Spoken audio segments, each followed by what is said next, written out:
Salut les crypto-enthousiastes, c'est Cryptomelette, parce qu'on gagne pas aux cryptos sans casser d'œufs. Avant de commencer, et comme cette vidéo est relativement longue, sachez que dans la description ci-dessous se trouve le sommaire, et il vous permettra de naviguer facilement vers les différents chapitres, notamment si vous voulez visionner ce contenu en plusieurs fois. Je pense que la plupart des personnes qui regarderont cette vidéo souhaitent plutôt investir que de trader dans les crypto-monnaies. Surtout depuis que vous avez vu que Bitcoin peut aller jusque sur la Lune. Je voudrais juste que vous ne perdiez pas de plumes comme moi je l'ai fait et comme je pense déjà certains ont déjà perdu. Et c'est donc un message de prévenance que je veux adresser, notamment aux plus novices. Faites très attention avant d'investir tout ou trop de capital dans cette zone plancher des 5800-6200 $. Parce que vouloir acheter le bas dans un marché baissier de manière aveugle peut vous coûter très cher. Parmi toutes les informations que je vais vous montrer dans cette vidéo, aucune ne pourrait être prise comme un conseil financier. Je cherche plutôt à vous apporter ici un contenu instructif, éducatif, à propos des marchés financiers et de l'analyse technique. Je vous fais donc uniquement part de ma vision du marché, qui est certes bearish, c'est-à-dire baissière, plutôt pessimiste, mais je pense qu'il est bon, dans l'investissement tout comme dans le trading, de prendre en compte et d'envisager le pire des scénarios. Donc cette vidéo pour faire un point sur l'état du marché Bitcoin et avec lui de tout l'écosystème crypto-monnaie, puisque pour moi Bitcoin reste encore le Big Daddy. Donc Bitcoin c'est l'actif de référence parce que c'est le plus ancien, c'est le plus liquide.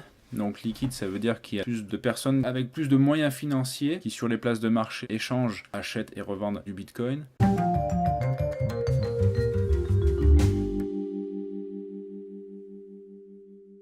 Vous avez devant vous un des seuls graphiques qui vous montre Bitcoin, l'évolution de son prix, depuis quasiment la genèse, en tout cas depuis les échangés sur des bourses. Donc là le graphe est en mode linéaire. On voit, et c'est assez impressionnant, à chaque fois que je le regarde, que cette énorme montée, ce pic avec ce chiffre astronomique de 20 000 $ pour un Bitcoin, le 17 décembre 2017, a forcément concentré beaucoup d'attention sur la fin d'année dernière. Cette montée des prix est très clairement pour moi une bulle spéculative donc. Pour toute bulle, il y a un éclatement, et l'éclatement de cette bulle s'appelle un crash.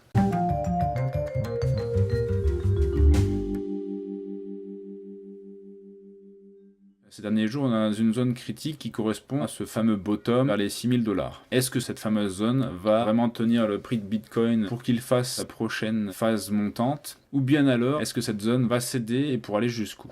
Je vais donc vous montrer dans cette vidéo plusieurs méthodes d'analyse technique qui me permettent d'argumenter que le crash de Bitcoin serait loin d'être terminé, que ce soit de manière temporelle, car je pense que la période de correction sera bien plus longue que les 8 mois déjà écoulés, ou que ce soit d'un point de vue du prix, avec des cibles théoriques tout en dessous de cette zone.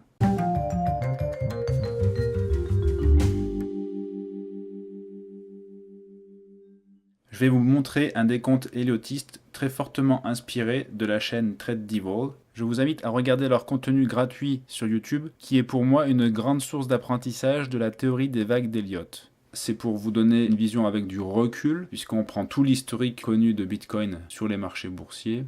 On commence à la genèse, on peut prendre le point là si on souhaite. On part en faisant 1, 2, 3, 4, 5 sous-vagues pour une première vague de niveau supérieur donc. Une correction pour une vague 2. Ensuite une vague 1, 2, 3, 4, 5 qui nous donnerait une vague 3.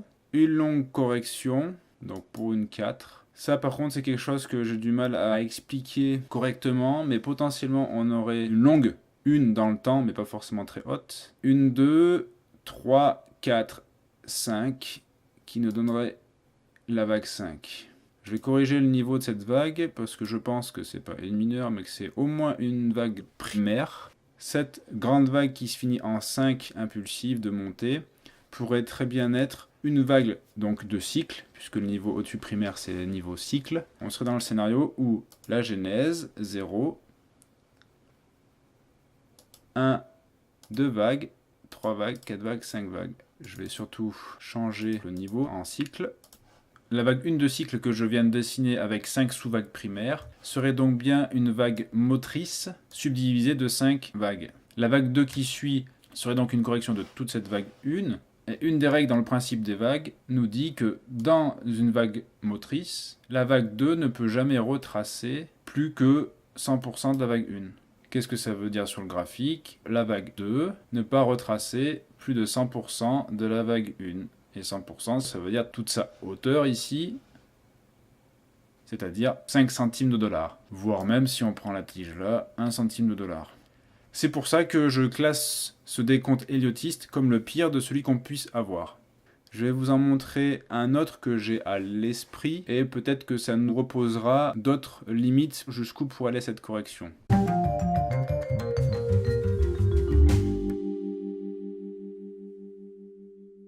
Deuxième cas de décompte Elliotiste, 1, 2, 3, 4, 5 pour une 1, une 2. Ensuite, certains pourraient compter ça comme une 1, 2, 3, 4. On pourrait donc avoir une vague 3 ici, une vague 4 de façon triangulaire.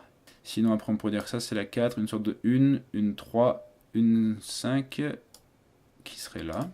Ça voudrait dire que la vague primaire 3, elle serait en haut d'ici. On aurait donc la 4, plutôt que d'être là-bas, serait là. Et là, on aurait encore une vague impulsive, une 5e. On aurait déjà fait notre vague de cycle. Ensuite, la vague 2, on aurait fait toujours avec cette correction-là. Donc, si on considère que le bas de la correction et la fin, c'est ici. En gardant le même décompte de 5 sous-vagues, Bitcoin aurait fait une vague 3. Il faudrait simplement repasser le niveau à primaire. Et par la suite viendrait donc une vague corrective de la 3, une vague 4. D'après les règles qui caractérisent une vague motrice, une vague 4 ne retrace jamais plus de 100% de la vague 3. Donc la vague 3 partant ici de la fin de la vague 2, la vague 4 ne peut pas retracer plus bas que 160-170 $.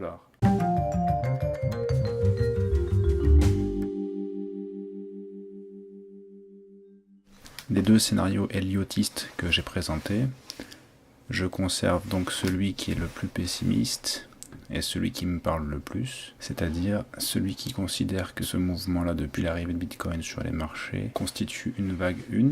Comme je cherche à savoir où pourrait arriver la vague de cycle 2, il faut utiliser le retracement de Fibonacci. On prend la genèse, peu importe que ce soit là ou là, ça ne changera pas grand-chose, et je le fais atterrir sur le point haut.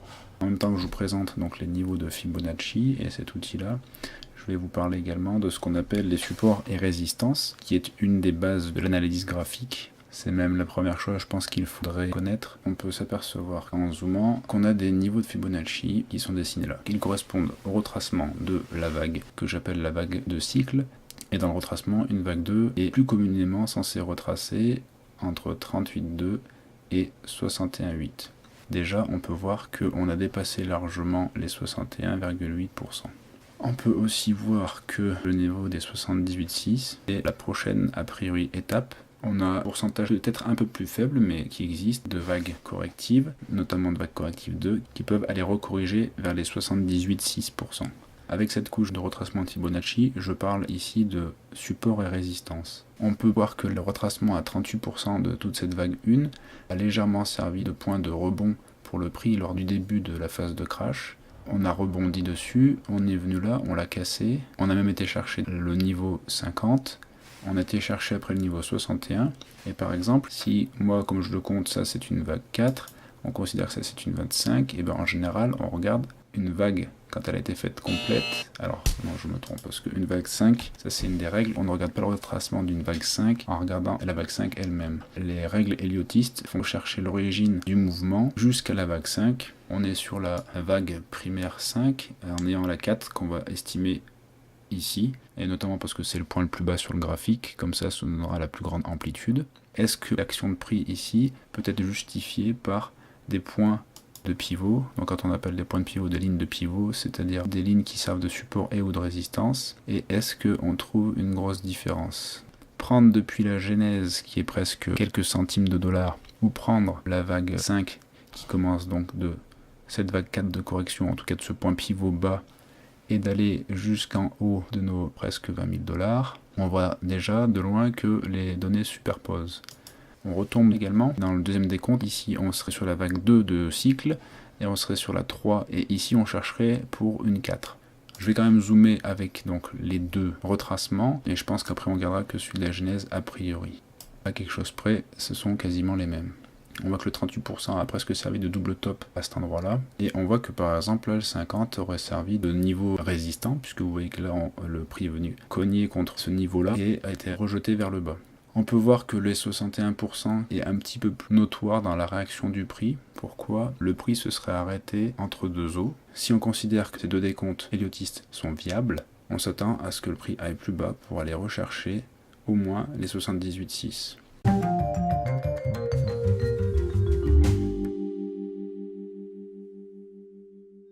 Je viens de vous en parler avec des niveaux de Fibonacci, mais on peut très bien dessiner des supports et des résistances en utilisant l'outil ligne.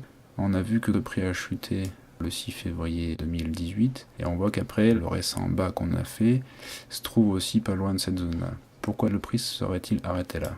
Et quand on regarde à gauche, donc ici dans l'historique de prix, on voit qu'effectivement il y a eu une zone de congestion du prix, de consolidation. On voit que le prix sur 2 jours est venu clôturer et ouvrir à ce niveau-là. Si on est serpenté autour de cette zone et s'il y avait de l'action ici, c'est que c'était un point d'importance sur le marché.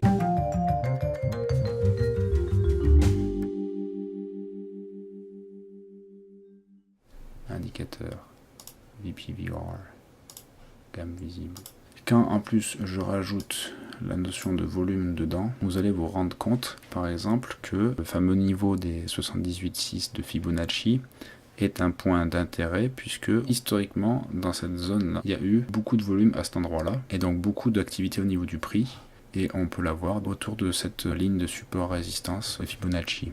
Vous pourrez voir également ce niveau-là qui correspondait au sommet qui a été retesté et qui a servi de résistance là et là, et bien on peut voir que c'est le début d'une zone d'intérêt au niveau du carnet d'ordre. Cette ligne rouge, c'est ce qu'on appelle le soi-disant point de contrôle, pour continuer d'argumenter sur le fait que on est un peu entre deux eaux et que si on respecte les retracements de Fibonacci avec Elliott, et bien en corrélation avec ce qu'on voit sur le volume en fonction des niveaux de prix, une fois que ce point de contrôle là casse, ici vous avez un gros creux et en fait c'est comme si rien permettrait de ralentir le prix. Il y a de grandes chances qu'il vienne, pas directement certes, mais assez rapidement ici. Et éventuellement, si après cette zone là cède, et bien en fait on ira rejoindre le prochain point de contrôle et la prochaine grosse zone de volume qui se trouve ici.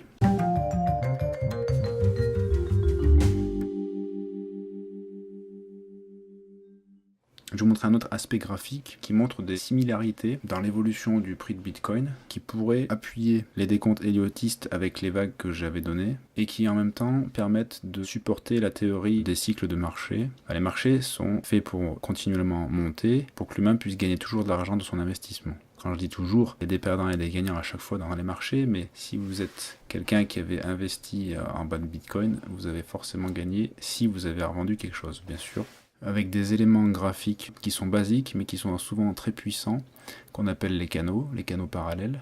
Et il faut savoir que les canaux, en général, correspondent à des équivalences en fourche d'Andrews et en fourche d'Andrews modifiée chiffre. Ces trois canaux verts, comme je les ai dessinés, peuvent montrer éventuellement le scénario du premier décompte héliotiste que j'avais fait, c'est-à-dire qu'on aurait eu une vague de hausse avec une correction, une deuxième vague de hausse avec une autre correction, et une troisième vague de hausse avec une correction qui est en cours. En faisant réapparaître les sous-vagues de mon premier décompte, donc avec cette phase-là qui est une vague de cycle, potentiellement, on a eu un premier canal qui a cadré la vague 1, 2, 3, 4, et on a eu en fait une sortie de ce canal pour créer une bulle qui a été corrigée, et on peut voir que à la correction, le prix a réintégré le canal et l'a même dépassé.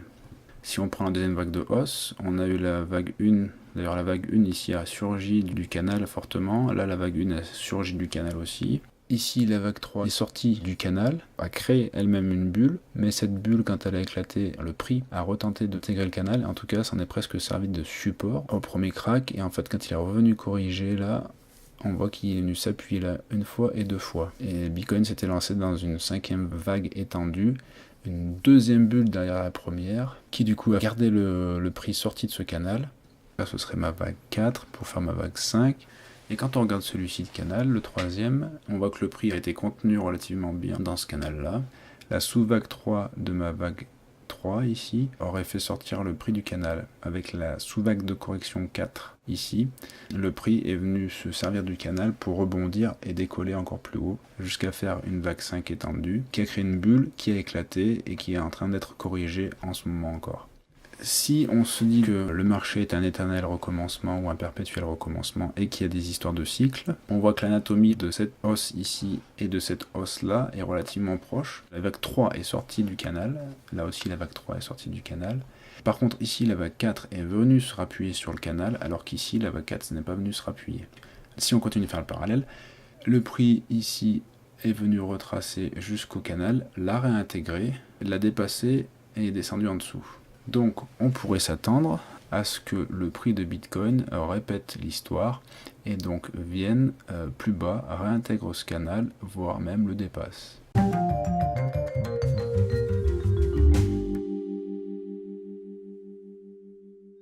Une autre donnée que j'ai pris en compte, c'est les canaux de baisse, donc les canaux des corrections. Encore une fois, pour illustrer les histoires de cycles, on peut voir que cette première phase ici, la descente est assez bien guidée par un canal rouge ici, et on peut aussi revoir que on a un peu comme pour les canaux verts dans la progression de la montée, un scénario qui pourrait être assez similaire dans la forme. Dans cette vague là que j'appelle la vague 4, on a eu la première phase de crash qui a été guidée en partie par ce canal là. Si on réduit le canal, le prix a été bien cadenassé et on voit qu'il y a eu plein de zones de résistance et de support. On a eu après une ressortie du prix à cet endroit-là. Quand on regarde pas trop loin l'une de l'autre, on s'aperçoit qu'on a un schéma un peu similaire. Un canal, une remontée, un autre canal. Et bien là, on a la même chose, un canal. Ensuite, on a ressorti et là, on serait peut-être en train de créer un autre canal de descente. Si l'histoire se répète, il faudrait s'attendre à ce que Bitcoin ait son prix qui descende plus. Donc, comme je disais tout à l'heure, réintègre ce canal-là. Si je rétends le canal vert, donc s'attendre à ce que le prix passe le canal comme le prix l'a fait là et éventuellement plus bas. Et si on regarde par exemple le croisement du bas de chacun des deux canaux, pourrait donner une zone pivot avec la vague 3. Si là on dit qu'on prend ce même point là, croisement des deux bas de canal, ça correspond aussi presque à la 3. Et donc ça pourrait être un des objectifs dans un premier temps. Le bottom là, il devrait arriver à peu près à ce niveau là. Et celui-ci devrait sortir plus bas. Pour moi, ça pourrait être ce niveau-ci.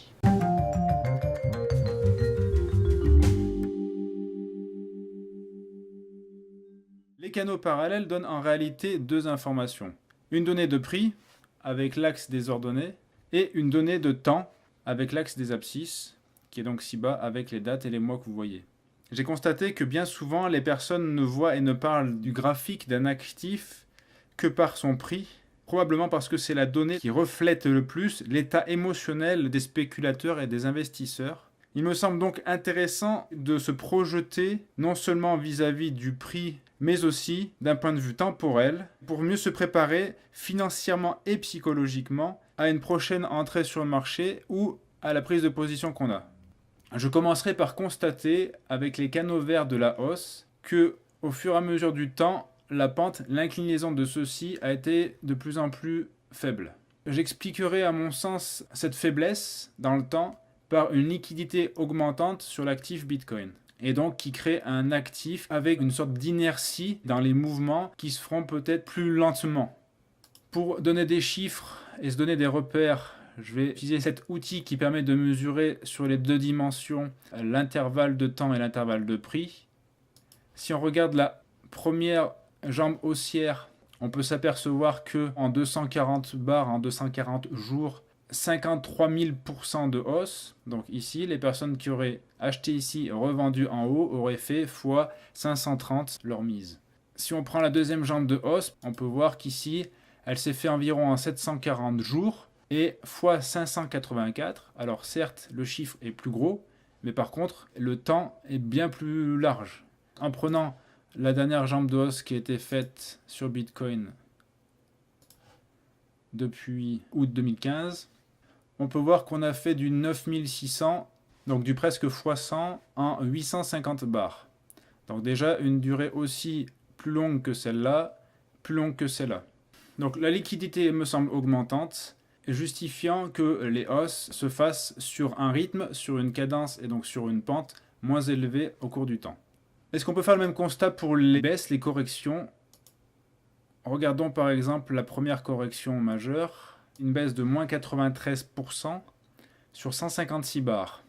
Si on regarde la deuxième correction, je la fais partir donc du sommet, et là je ne vais pas la faire aller jusqu'au bas, mais je vais considérer que la partie bear market correction s'est arrêtée que vers ici. Donc 630 jours pour faire moins 86%. Donc deuxième correction, largement plus longue que la première. Donc d'un point de vue des corrections, on peut voir que aussi peut-être la liquidité augmentante qui donne des hausses de moins en moins fortes crée aussi des baisses de moins en moins violentes, c'est-à-dire de moins en moins fortes dans le temps. Pas forcément moins fortes dans l'amplitude en termes de prix. Je voudrais revenir à la théorie des vagues d'Elliott et reprendre donc le scénario que j'estime le pire dans cette vidéo, qui, je vous le rappelle, consiste à décompter les vagues en 1, 2, 3, 4, 5, qui seraient de niveau primaire pour compléter une vague 1 de niveau cycle.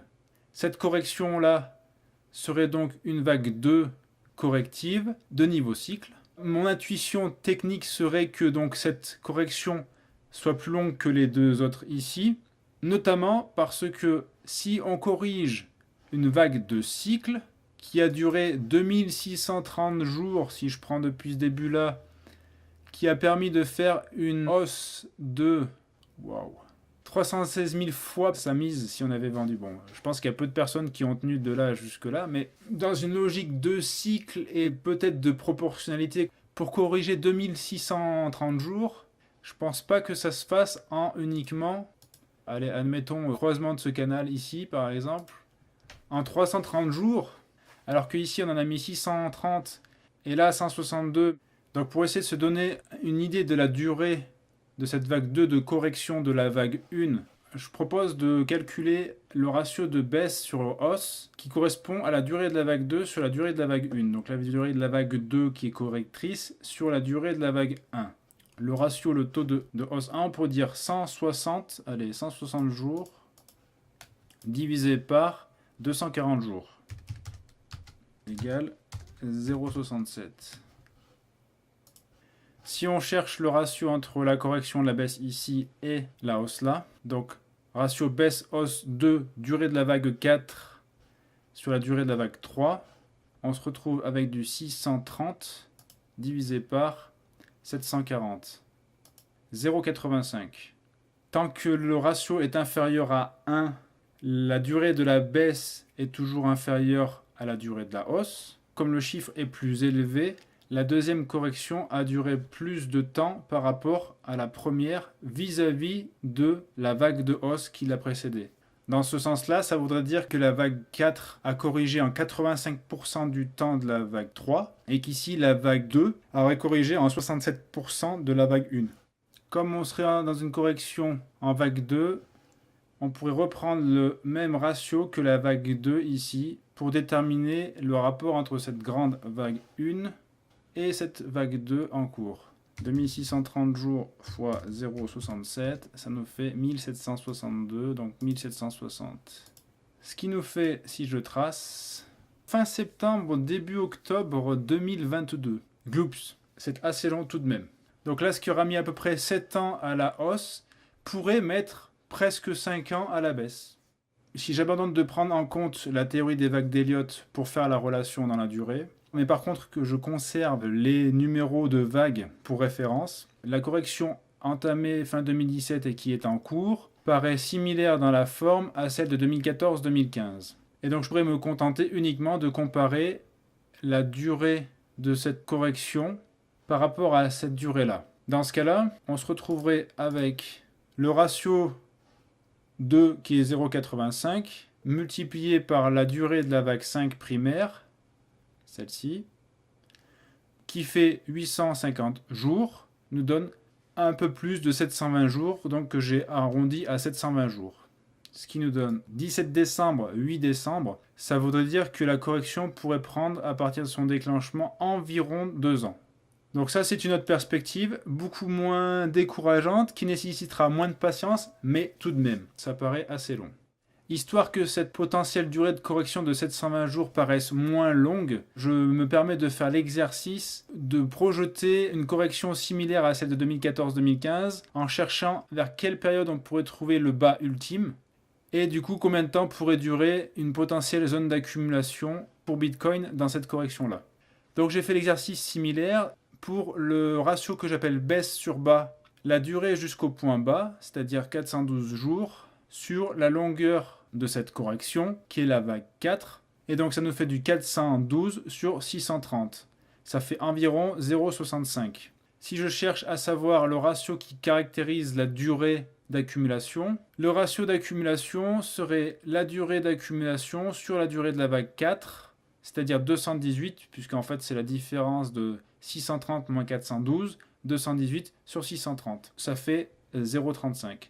Et donc en faisant le même exercice, je peux déterminer la durée théorique jusqu'au bas de la correction actuelle en prenant le ratio baisse-bas calculé ici, qui fait 0,65, par la durée vague 2 cycle, donc les 720 jours de cette correction, qui nous donne 468 jours vers le 30 mars 2019. Par déduction graphique, il suffirait de tracer le point depuis fin mars, donc 1er avril, pour aller jusque...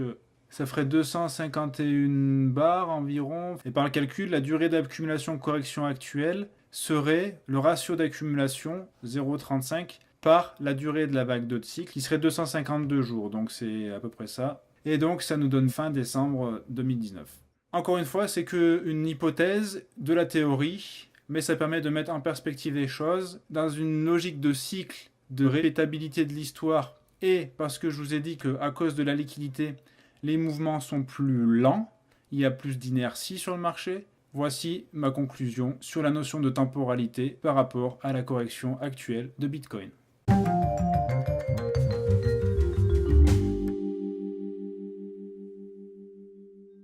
Souvent on parle que le prix est monté d'une manière parabolique.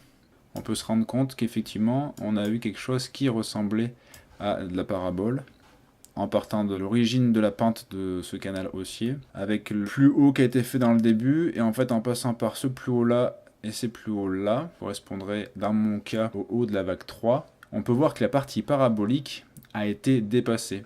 Elle a été dépassée à cet endroit-là, presque à la fin novembre, quand on était vers les 8000 et quelques dollars, pour atteindre presque les 20 000 dollars. Et ce dépassement de la courbe parabolique s'appelle une réaction épidermique. Alors déjà, dans une parabole, on aurait dû certainement en sortir avec une correction relativement violente, mais le fait que le prix ait surgi au-dessus de la parabole, avec cette réaction épidermique, a créé derrière un crack beaucoup plus important et beaucoup plus violent.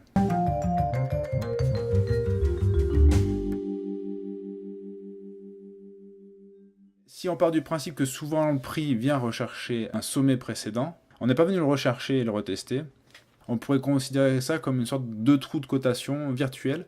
Si Bitcoin casse ce plancher-là, je pense qu'il viendra au moins rechercher le précédent sommet, juste en dessous des 5000. Et ce serait un premier niveau psychologique et potentiellement de frein pour le prix de Bitcoin à la baisse.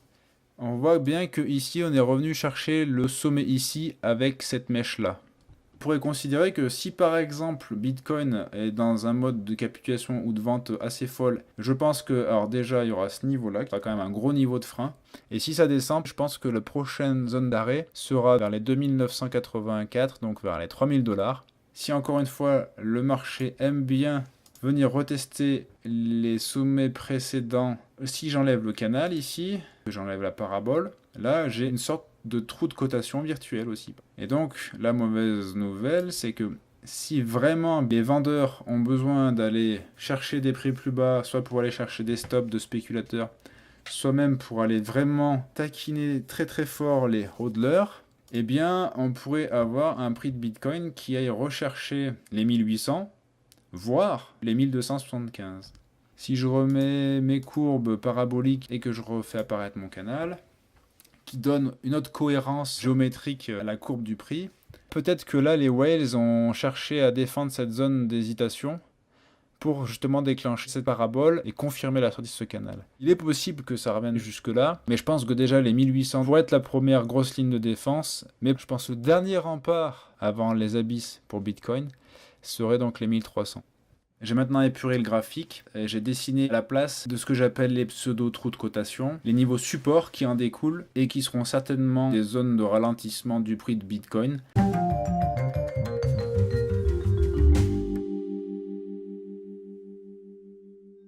Ce que j'appelle les cibles algorithmiques. C'est quelque chose que j'ai appris par Sam de la chaîne Trade Devil. Les algorithmes de trading prennent un retracement en utilisant Fibonacci entre des points pivots majeurs, entre des hauts et des bas par exemple. Dans cette correction, ce que certains voient en Elliott comme une A, B, C, on prend le sommet le plus haut, on prend le sommet le plus bas pour avoir 2 points notoires. On pourra détecter qu'un algorithme vendeur majeur aurait pu se mettre en place si le prix au retracement aurait retouché soit le niveau des 50, des 0,5, soit le niveau des 61,8, donc 0,618, avec un petit bonus qui vient aussi de chez Sam, qu'il appelle la Golden Pocket, avec le 0,65 qui est normalement la limite ultime que le robot de trading défendra si c'est un algorithme suffisamment puissant. Il semblerait qu'ici, il n'y a pas d'algorithme basé en tout cas sur cette règle qui est agi sur le prix jusqu'à présent.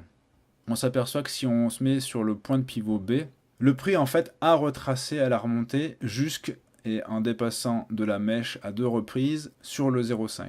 Ça signifie que derrière, potentiellement, un algorithme est enclenché et a pris des positions de vente avec l'objectif de viser cette cible, celle des moins 236. S'il arrivait à atteindre sa target des 23,6 et qu'elle était dépassée, ça voudrait dire potentiellement qu'il cherche les moins 61,8 et éventuellement s'il dépasse les moins 61,8, les moins 100% ou les moins 1. Ces histoires de cibles avec les algorithmes, vous l'avez à tous les niveaux, c'est-à-dire que là je vous parle d'un gros niveau avec des gros pivots, mais ça pourrait très bien être à des plus petits niveaux quand on fait de l'analyse sur des plus petites périodes. Vous pouvez voir que ce rebond a retracé pile poil au 61,8. Et après, quand il est remonté, il a même méché un peu au-delà du 0,65. On a un cas typique de Golden Zone. Là, on a très certainement aussi un algorithme qui a la main, donc vendeuse encore une fois, et qui cherchera potentiellement à vendre le niveau, comme je vous disais, des moins 23,6, qui est à 5200 environ, et qui cherchera, s'il arrive à passer les 5200, à aller atteindre celui des moins 61,8, je vous ai dit tout à l'heure, qui est à 3154 ici. Le niveau moins 100% ou moins 1 se trouve à 1122.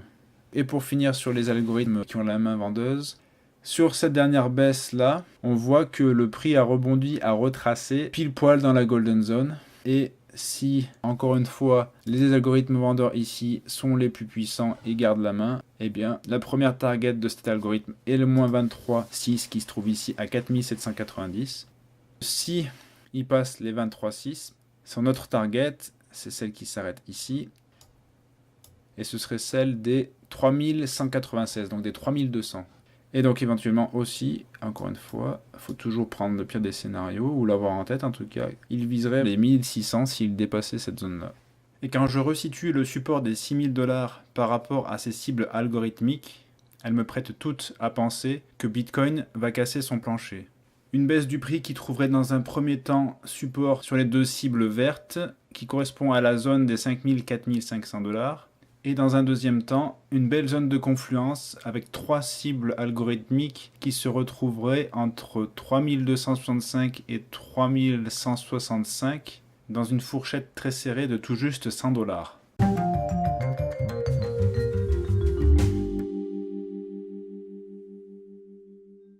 Que vous soyez uniquement intéressé de connaître le résumé de mes arguments baissiers ou que vous ayez patiemment regardé et j'espère appris des chapitres précédents, voici le résultat. L'image, certes chargée et qui peut paraître confuse, mais qui synthétise tous les éléments d'analyse technique que je vous ai montré et tenté d'expliquer et qui sont donc le retracement de Fibonacci de la vague 1 que je considère de niveau cycle, de laquelle je cherche à déterminer d'après la théorie des vagues d'Elliott, si la vague 2 correctrice s'arrêtera au plancher des 6000 $ ou bien ira plus bas. Ce retracement de Fibonacci, vous pouvez en voir ici la ligne des 61,8, ici des 78,6 et là des 88,7. Vous avez également sur la droite l'indicateur de volume VPVR qui vous rappelle l'historique de volume en fonction du prix. j'ai laissé apparaître d'une manière plus étendue dans le temps les supports qui ont été déduits et identifiés suite au chapitre sur les supports et résistances, et d'après ce que j'appelle les trous de cotation virtuels. À ce titre, vous pouvez voir que le support ici en bleu, qui était auparavant dans la vidéo entre 5000 et 4500, a été changé en un support entre 5000 et 4300 $, afin de prendre en compte le pic de volume sur l'indicateur VPVR et ce niveau de retracement de Fibonacci qui est majeur si Bitcoin a bien tracé une vague 1 de cycle. Vous avez donc toujours le support des 3200-2600 et vous retrouvez ici le support des 1900-1600 ainsi que celui des 1300-1200. Vous pouvez également voir que j'ai laissé apparaître en fond le canal vert de hausse qui a commencé en 2015. Des deux canaux rouges de correction qui correspondraient à un scénario à la 2014, j'ai conservé uniquement celui-ci, pour des raisons de clarté, et surtout parce que c'est cette partie de la correction qui nous intéresse maintenant. Apparaissent aussi sur cette image les cibles que j'appelle algorithmiques. Elles sont déduites du retracement du prix de Bitcoin une première fois dans la zone des 0,5, puis par deux fois dans la zone des 0,618-0,65, qui est appelée la Golden Zone. Et depuis ces trois zones de rejet du prix, il semblerait que des robots de trading aient la main vendeuse pour atteindre leur cible qui se trouve aux deux premières lignes vertes ici, et vers cette zone serrée des 3200 $ à la confluence de trois cibles. En parlant de ces cibles algorithmiques, vous avez peut-être remarqué que le prix de Bitcoin a évolué par rapport au contenu des chapitres précédents. Le contenu précédent s'arrêtait environ à cette zone-là. On peut voir qu'il y a eu un rebond du prix de Bitcoin, et que s'en est suivi derrière une baisse assez rapide et raide. Il paraît intéressant de regarder à quel point ce rallye a retracé par rapport à cette baisse. On utilise donc à nouveau l'outil de retracement de Fibonacci. On peut voir qu'après avoir rebondi depuis le niveau 38,2, le prix a franchi le 0,50 mais n'a pas atteint les 0,618.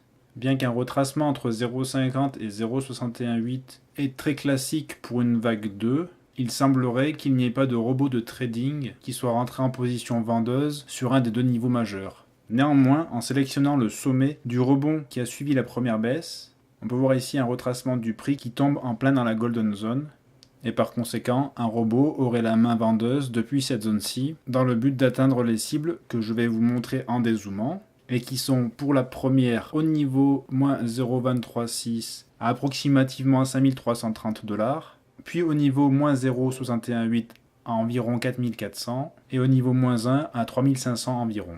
On peut voir que ces cibles se rapprochent de certaines déjà identifiées. Je les retire malgré tout car le retracement n'a pas été mesuré depuis un sommet majeur.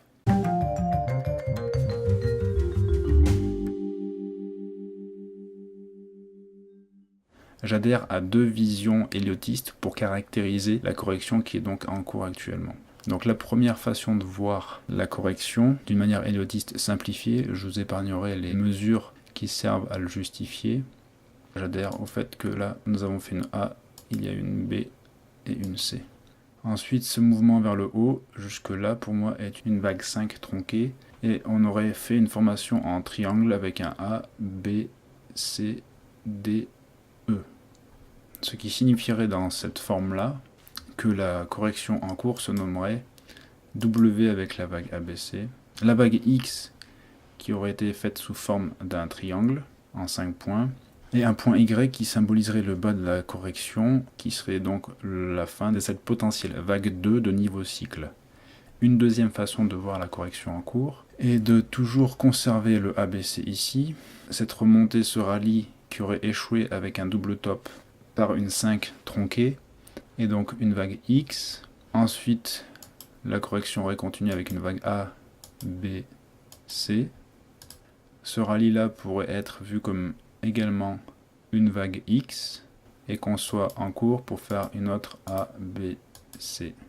Ce qui donnerait une vague W, la vague X avec la 5 tronquée, la vague Y, une vague X et une vague Z à déterminer encore. Les vagues X dans ce cas-là sont applicables dans la règle héliotiste car elles servent de lien entre des corrections en zigzag. Donc là on a une ABC en premier zigzag.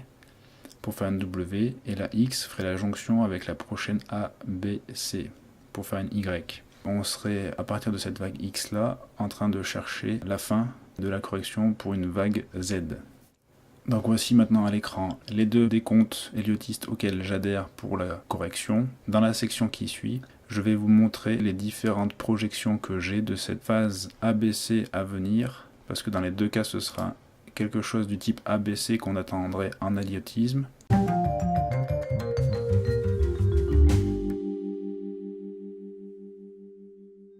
Vu qu'il y a un peu plus de données depuis le contenu que j'avais enregistré dans les chapitres précédents, la façon la plus optimiste de voir cette vague ABC est assez évidente en héliotisme.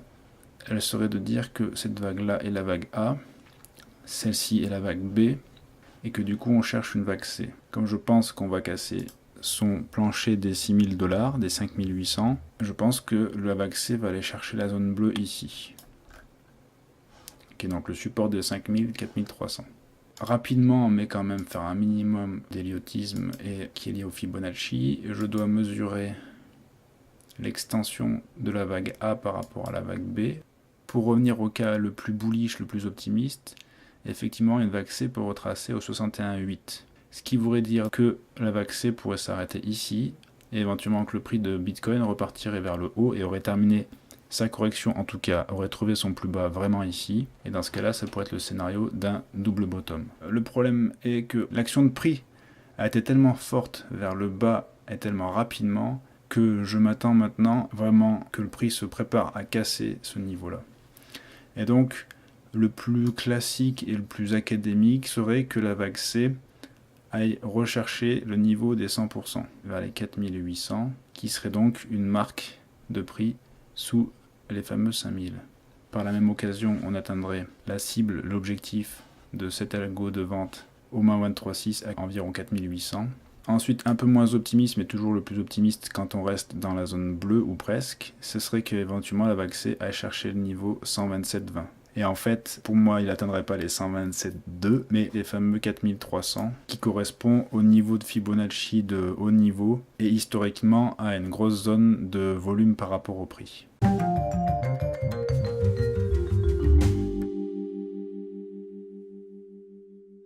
Maintenant, le cas moyennement optimiste, en tout cas le cas que j'envisage le plus est celui où la vague C finirait dans le support des 3200-2600. Sans changer cette configuration-là, la vague C effectivement pourrait très bien d'un point de vue héliotiste aller chercher les 161,8 et jusqu'au 175%.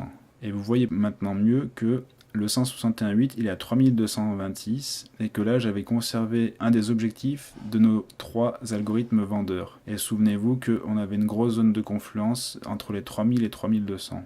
Les trois algos qui auront eu leurs objectifs atteints vont prendre de profit. Comme ils vont prendre de profit, il faut qu'ils achètent le Bitcoin. Comme ils vont acheter, il y aura une forte pression acheteuse qui devrait faire remonter le prix assez rapidement et soudainement. C'est pour ça que je vois le niveau des 3200 comme un fort niveau de support, de frein, voire d'arrêt. La vague ABC pourrait aussi être d'une autre forme. Pour toujours atteindre la zone des 3200, potentiellement la vague A pourrait d'abord aller chercher la zone bleue pour la travailler. Ensuite la B rebondirait, donc serait en correction jusque dans la résistance ici en verte qui était précédemment notre fameux gros support des 5800-6000. Et la vague C irait dans cette zone jaune, pourrait potentiellement aller chercher donc plus bas le sommet qui était ici et cette zone d'action du prix. Et donc j'essaie de donner un angle à la vague A et à la vague C à peu près similaire. Donc dans la temporalité, ça nous donnerait une vague C potentiellement d'ici la fin de l'année. Dans ce cas-là, il faudrait que ce qui se construit ici soit justement une vague ABC. Une B en ABC aussi, puisqu'elle est corrective, et une C en 5 vagues. D'ailleurs, la C doit être en 5 vagues. L'autre scénario, c'est que A se fasse peut-être en 5, qu'il aille vraiment en bas de cette zone-là, aller chercher le Fibo et cette zone d'activité du prix. Donc il aille chercher les 4300. Dans ce cas-là, je pense que ce serait un peu plus loin dans le temps. C'est-à-dire qu'on aurait une 1, 2, 3, 4 et 5, une courte 5. Qu'on aille rechercher une B, mais du coup qui serait un peu plus long dans le temps. Alors B serait remonté dans la médiane de l'ancien canal de hausse. Moi je vois bien par exemple, vous voyez ici, la zone de breakout. Si je fais un trait, ça pourrait très bien être une fourche ici. Alors après les fourches, je les aime un peu moins en logarithmique, mais ça peut marcher. Si là je fais une fourche d'Andrews, donc A après il peut aller soit en bas du canal, soit rechercher la médiane ici. Disons que la A se termine ici. On aurait donc une A, B, C pour là. Une B qui remonterait en A, B, C également. Par exemple. Donc je vois très bien la B aller percuter l'ancien fort support qui deviendrait une forte résistance. Et une vague C, normalement en 5 vagues, qui irait potentiellement jusqu'en bas de ce support-là, jusqu'à 2006. Donc A, B, C comme ceci, avec a priori le maximum là.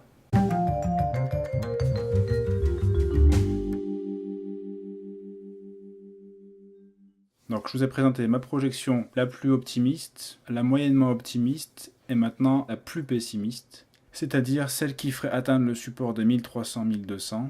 Elle impliquerait, à mon sens, que le mouvement qui a été enclenché ici soit une vague en 5 pour une A, et à ce moment-là, la A viendrait chercher, elle, le niveau jaune, la B pourrait potentiellement remonter jusque-là, et la C, je vous la montrerai ensuite, descendrait jusqu'au 1000 et quelques. Là, dans ce cas-là, on aurait une 2, une 3, 4 et une 5.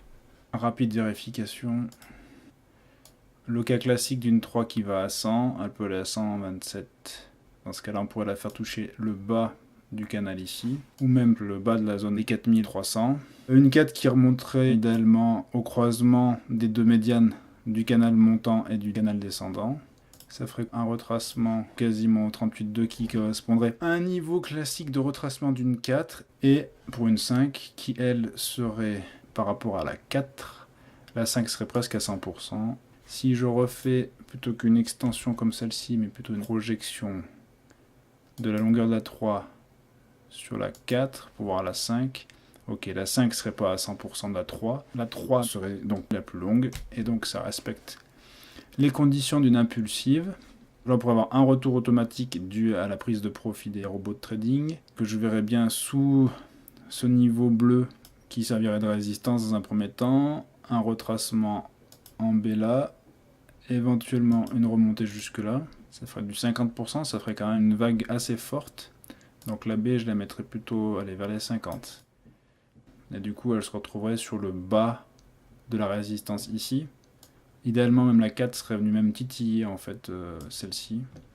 Et une vague C qui irait, dans le pire des cas, chercher par là. Donc encore une fois, pour donner une sorte de cohérence dans la géométrie, on va essayer de donner un angle à peu près similaire.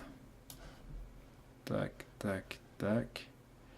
Je vous rappelle également aussi que ça peut paraître impressionnant, mais on a un logarithmique. Je vous montrerai à la fin qu'est-ce que ça donne en linéaire. On peut très bien imaginer une qui vienne vers la B par exemple, qui revienne chercher le haut du canal et de la zone d'activité du carnet d'ordre. Ça nous ferait du coup une épaule, tête, épaule, avec une 3 qui elle percerait une 4 qui remonterait presque rechercher le bas de la A, qui n'arriverait plus à réintégrer le canal de la baisse, et ensuite une 5 qui irait chercher ce support-là. Je vous remets le graphe en linéaire. Une correction même comme celle-ci, qui est mon pire des cas, ne me paraît pas délirante. Vous auriez en fait un retest ici des niveaux qui ont déclenché la hausse en début 2017, avril 2017 même. En moins d'un an, on est monté jusque là-haut, et ça veut dire que potentiellement, encore une fois, je ne connais pas du tout la temporalité, voilà, ça arrive en septembre 2019. Il nous resterait encore un an de bear market. D'ailleurs, que ça aille à ce niveau-là ou même à un niveau plus haut, ça peut très bien durer très longtemps.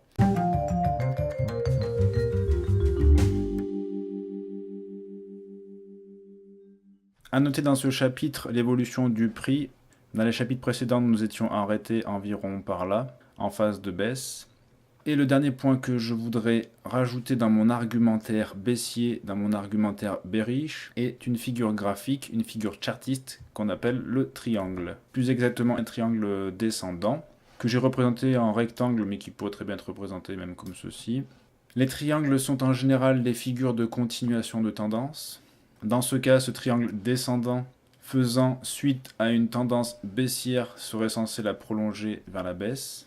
J'ai trouvé plusieurs méthodes d'estimation de la cible de ce triangle. La première, la plus simple, rapide et basique, on prend le point haut du triangle et on trace un trait à la perpendiculaire, sa base. Cette distance-là, cette amplitude de prix, je la prends et la reporte à la sortie du prix vers le bas. Maintenant, ça voudrait dire qu'a priori, ça ne devrait pas sortir avant ici. On se retrouve avec une cible potentielle et vraiment très théorique de environ 300 $.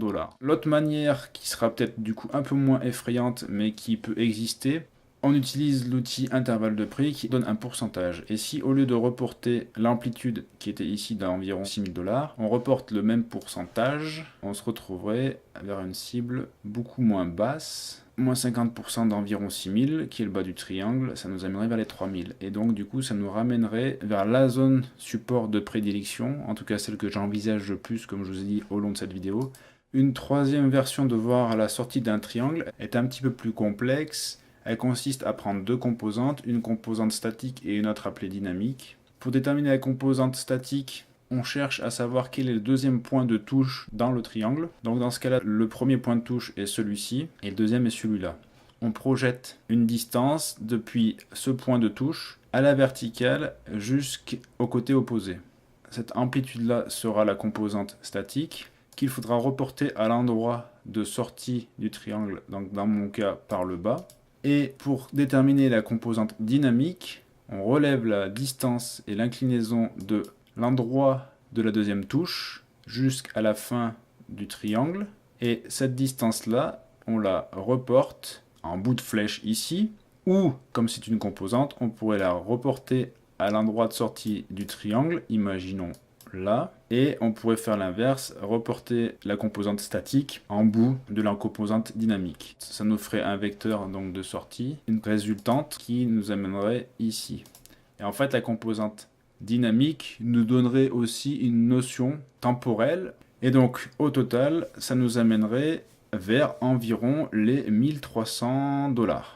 Et pour vous montrer sur une perspective différente qui est logarithmique plutôt que linéaire, et prendre toute la dimension du premier cas, notamment à 300 et quelques $, voire même plus bas, vous voyez que 300 $ nous ramènerait au-dessus de cette zone d'accumulation de 2015. Avec le pourcentage, ça nous amènerait donc dans la zone support des 3200-2600. Et la dernière méthode qui correspond à prendre deux composantes statique et dynamique, nous amènerait quasiment en haut de la zone rouge, donc de ce sommet-là, qui correspondrait au retest des 1300 $.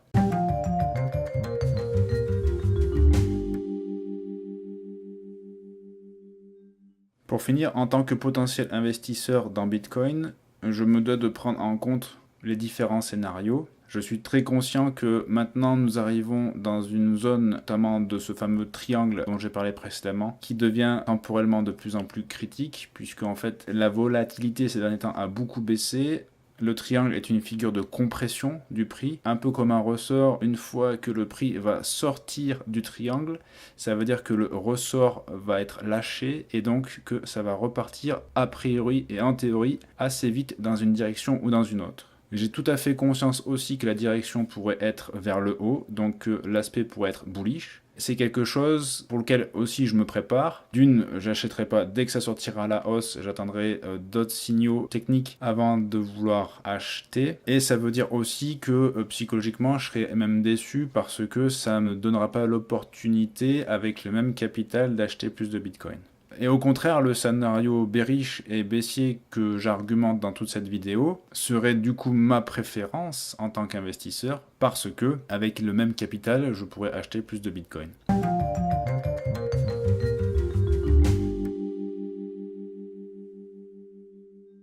Je tiens à être bien clair que l'analyse technique est uniquement une méthode de projection et non pas de prédiction. Personne n'a de boule de cristal, ni ne peut se revendiquer un Nostradamus des marchés financiers. Seuls rentrent en compte des histoires de probabilité et des signaux techniques. J'ai passé de nombreuses heures à enregistrer et à éditer cette vidéo. Une belle récompense à ce travail fourni serait que vous montriez votre satisfaction en cliquant sur le pouce bleu, éventuellement que vous vous abonniez à la chaîne, et encore mieux que vous partagiez ce contenu éducatif avec votre entourage. Et surtout, la meilleure récompense pour moi serait de savoir que des personnes ont réussi à tirer parti des informations de ce contenu pour éviter des erreurs de débutants et ou pour améliorer leur analyse technique des marchés financiers. C'était Cryptomlet, parce qu'on ne gagne pas au crypto sans casser d'eux.